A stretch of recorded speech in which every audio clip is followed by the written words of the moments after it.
नमस्कार दोस्तों, मैं आपको आज भारत के एक बहुत ही प्रसिद्ध स्मारक के पास ले आया हूं, जिसे हम कुतुब मीनार के नाम से जानते हैं। हमारे हिस्टोरियन कहते हैं कि ये जो स्मारक या जो स्तंभ है, इसे एक मुगल शासक कुतुबुद्दीन ऐबक ने बनाया और इसे 800 साल पहले बनाया गया था। इस जगह को यूनेस्को की तरफ से वर्ल्ड हेरिटेज साइट का दर्जा मिला है। यहाँ पे आपको कई सारे इस्लामिक स्ट्रक्चर्स देखने को मिलेंगे और बहुत सारे खूबसूरत कार्विंग्स भी।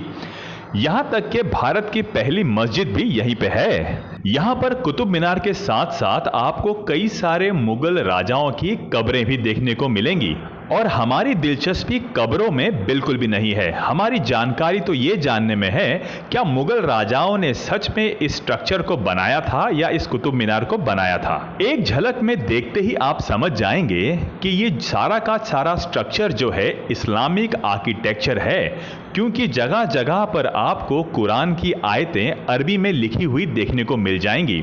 यहाँ तक कि जिस तरह का डोम ऊपर बनाया गया है, ये बिल्कुल एक इस्लामिक स्ट्रक्चर ही लगता है, लेकिन हर बार जो दिखता है वही सच नहीं होता। तो चलिए ये जानने की कोशिश करते हैं कि ये सारा का सारा स्ट्रक्चर या जो ये मॉन्यूमेंट है, ये वाकई में मुगल राजाओं ने बनाया या हमारी आंखों में कोई धूल झोंकी गई है। कुतुब मीनार से थोड़ी ही दूरी पर आपको ये स्ट्रक्चर देखने को मिल जाएगा। एक झलक में आप देख के समझ जाएंगे कि किस तरह पिलरों के ऊपर ये गुंबद रखा गया है या बनाया गया है। लेकिन ये जो पिलर हैं, ये बिल्कुल हिंदू मंदिरों की तरह ही नजर आ रहे हैं, यानी ये स्ट्रक्चर आधा अधूरा नहीं बल्कि तोड़कर इसके ऊपर एक गुंबद या डोम रख दिया गया है। इन पिलर्स पे की हुई कार्विंग पर आप ध्यान दें तो ये आपको घंटियां नजर आएंगी और थोड़ी ही दूरी पर हमें एक और मूर्ति नजर आई जो भगवान गणेश की है। तो हमारे मन में ये सवाल उठता है कि एक इस्लामिक स्ट्रक्चर में घंटियां और भगवान गणेश क्या कर रहे हैं। यहां तक कि इस मूर्ति को तोड़कर इसे बिगाड़ दिया गया है। यहां तक कि इस दीवार में हम साफ साफ देख सकते हैं, यहां पर युद्ध का दृश्य बनाया गया है या कार्विंग की गई है और यह युद्ध रामायण का युद्ध है।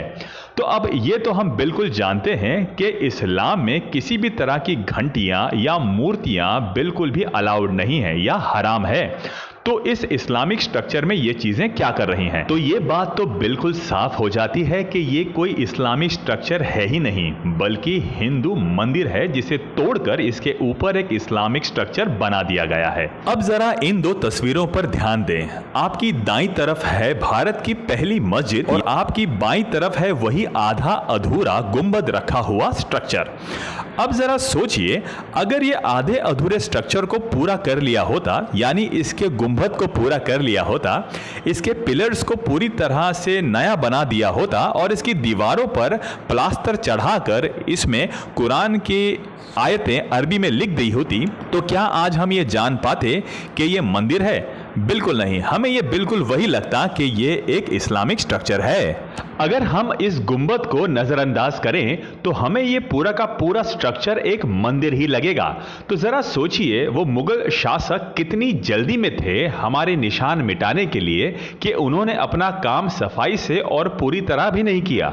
जिस मुगल आर्किटेक्चर की हमारे हिस्टोरियन बड़ी बड़ाई करते हैं, हम ये तक नहीं समझ पाते कि ये जो डोम या जो गुंबद इसके ऊपर रखा हुआ है, ये नीचे के स्ट्रक्चर से मैच भी नहीं कर रहा। ये साफ साफ दिखाई देता है कि ये अलग से बनाया गया एक स्ट्रक्चर है।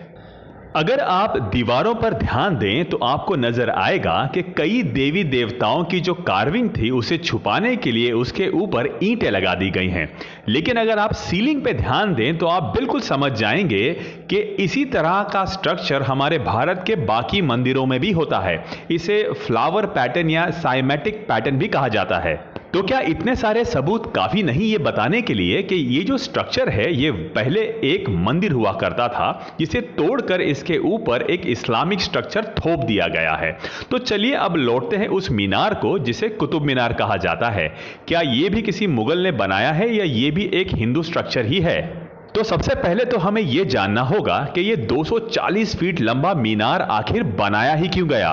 हमारे मॉडर्न हिस्टोरियंस कहते हैं कि ये एक लंबी मीनार है, इसके ऊपर खड़े होकर लोगों को नमाज के लिए बुलाया जाता था, यानी इसके ऊपर खड़े होकर अजान दी जाती थी। इस मीनार की एक और बात इस्लामिक सिद्धांतों पर खरी नहीं उतरती, क्योंकि इस्लाम के हिसाब से जो मीनार का दरवाजा है वो ईस्ट की तरफ यानी पूर्व की तरफ खुलना चाहिए, लेकिन इसका जो दरवाजा है वो नॉर्थ की तरफ खुलता है यानी उत्तर की तरफ। अगर हमें इस मीनार के सबसे ऊपर जाना हो तो इसकी छोटी और सकरी सीढ़ियां इस्तेमाल करने में हमें लगभग 45 मिनट का समय लग जाएगा। अब जरा सोचिए, कोई इंसान दिन में 5 बार ऊपर नीचे चढ़ता हो, तो चलो ये भी मान लेते हैं कि कोई इंसान दिन में 5 बार ऊपर नीचे मीनार पे चढ़ सकता है, लेकिन अगर हम इसके सबसे ऊपर आकर देखें तो ये इतनी ऊंचाई पर है कि यहां से कोई चीखे तब भी नीचे आवाज ना जाए। तो जरा सोचिए, कोई इतनी ऊपर खड़े होकर लोगों को नमाज के लिए कैसे बुला सकता था। और हमें यह नहीं भूलना चाहिए कि उस समय लाउड स्पीकर्स नहीं थे। तो जब इस बात का कोई मतलब नहीं बनता तो हमारे हिस्टोरियंस एक और कहानी घड़ देते हैं। वो कहते हैं ये टावर या मीनार कुतुबुद्दीन ऐबक ने इसलिए बनाया कि वो अपनी जीत को दर्शा सके, वो अपनी पावर या अपना वर्चस्व दिखा सके। तो अगर ऐसा होता तो इस पूरे मीनार पे हमें कहीं ना कहीं उसका नाम तो मिलता या उसके नाम के बारे में कुछ उल्लेख तो मिलता, लेकिन अगर हम इस पूरे की पूरी मीनार को भी खंगाल लें या स्कैन तक कर लें, लेकिन हमें उसके बारे में यहां पे कुछ भी इंफॉर्मेशन नहीं मिलती। तो जरा सोचिए, उस जमाने में एशिया का सबसे बड़ा टावर अगर एक राजा बनाता तो क्या वो अपना नाम उस पर नहीं लिखा था, क्योंकि वो मस्जिद में अपना नाम लिखा चुका है। तो इस बात में भी कोई तर्क नहीं और ये बात बिल्कुल ही बेमानी लगती है। अब हिस्ट्री की किताबों के हिसाब से कुतुबुद्दीन ने इस जगह पे राज केवल 4 साल ही किया था। तो जरा सोचिए, एक राजा जो अगल बगल के स्ट्रक्चर को पूरी तरह बना भी नहीं सका या ठीक से तोड़ तक नहीं सका, वो इतने समय में इतना बड़ा टावर कैसे बना सकता था। अब जरा कल्पना कीजिए, जब कुतुबुद्दीन पहली बार इस जगह पर आया होगा तो उसने क्या देखा होगा। उसने एक बहुत ही भव्य जगह जिसमें कई सारे मंदिर, कई सारे कार्विंग और देवी देवताओं की मूर्तियां देखी होंगी। और क्या ऐसा हुआ होगा कि उस जमाने के स्ट्रक्चर बनाने वालों ने इस मंदिर के बीचों बीच 50 फीट डायमीटर की एक जगह ऐसे ही खाली छोड़ दी ताकि बाद में कुतुबुद्दीन आके यहां पे एक लंबा सा टावर बना सके। तो जरा कुतुबुद्दीन के झूठ को तो हम साइड में करते हैं और जरा सोचिए, इतने बड़े टावर को बनाने के लिए कितना कंस्ट्रक्शन मटेरियल की जरूरत पड़ी होगी और कितने बड़ा फाउंडेशन डाला होगा इस बड़े से टावर को बनाने के लिए। तो इन सारी बातों से एक बात तो साफ हो जाती है कि ये मीनार जो है या टावर जो है ये इस मंदिर का ही हिस्सा है और ये उसी वक्त बना होगा जब ये मंदिर बनाया गया होगा। ये इसका बिल्कुल अभिन्न हिस्सा है। अब और हैरान कर देने वाली बात तो ये है कि कुतुब मीनार एक हिंदू स्ट्रक्चर है। ये किसी और ने नहीं बल्कि एक मुस्लिम आर्कियोलॉजिस्ट सैयद अनवर खान ने अपने पेपर में असर उस सनादिद में 1850 में लिखा था। उन्होंने अपने पेपर में यह भी बताया है कि क्यों कुतुब मीनार एक मुस्लिम आर्किटेक्चर या मुस्लिम स्ट्रक्चर हो ही नहीं सकता, लेकिन अगर हम इसे ऊपरी तरह से देखें तो हमें यह दिखने में बिल्कुल एक मुस्लिम आर्किटेक्चर ही लगेगा। लेकिन थोड़ी बारीकी से अगर हम इस मीनार का निरीक्षण करें तो हमें देखने को मिलेगा यहाँ पे कई सारे हिंदू कार्विंग्स हैं, जैसे ये घंटी और ये फूलों की माला। और इसी तरह की कार्विंग आपको वो टूटे हुए स्ट्रक्चर में भी देखने मिलेगा जिसके ऊपर इन्होंने गुंबद बना दिया है। तो ये मीनार उसी वक्त बनाई गई होगी जब ये मंदिर बना होगा, यानी मुगलों के आने से कई साल पहले। तो क्या ऐसा हो सकता है कि कुतुबुद्दीन को ये घंटियां और फूलों की माला का डिजाइन इतना पसंद आया हो कि उसने कहकर इसके ऊपर वो बना दिया हो? तो ये बात कहीं मेल नहीं खाती, क्योंकि इस्लाम के हिसाब से घंटियों का जो म्यूजिक है और जो घंटियां हैं वो शैतान को बुलावा देती हैं। हदीद में यही लिखा हुआ है।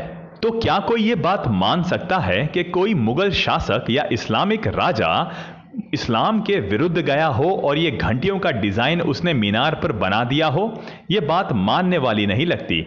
लेकिन दूसरी तरफ अगर हम मंदिरों में ध्यान दें तो ऐसी घंटियां हमें आम तौर पर देखने मिलती हैं। यहां तक कि मंदिरों में नहीं बल्कि लोगों के घरों पर भी आपको इस तरह के बहुत सारे फूलों से या घंटियों से बने हुए माला या हार दरवाजों पर लटके हुए आमतौर पर देखने मिलेंगे। तो ये बात तो बिल्कुल साफ हो जाती है कि कुतुब मीनार एक इस्लामिक या मुगल स्ट्रक्चर नहीं बल्कि मंदिर का ही एक हिस्सा है, जिसे ऊपर से पूरी तरह से ढक दिया गया है ताकि वो एक मुगल स्ट्रक्चर नजर आए। तो हमारे इस वीडियो में आपको कई सारी इंफॉर्मेशन मिली होंगी। आपको इसके बारे में क्या कहना है हमारे कमेंट में लिख के जरूर बताइए, और हमारे अपने चैनल को सब्सक्राइब कीजिए, शेयर कीजिए, लाइक कीजिए, ताकि ऐसी इंफॉर्मेशन आपके सामने आती रहे। वीडियो देखने के लिए बहुत बहुत धन्यवाद।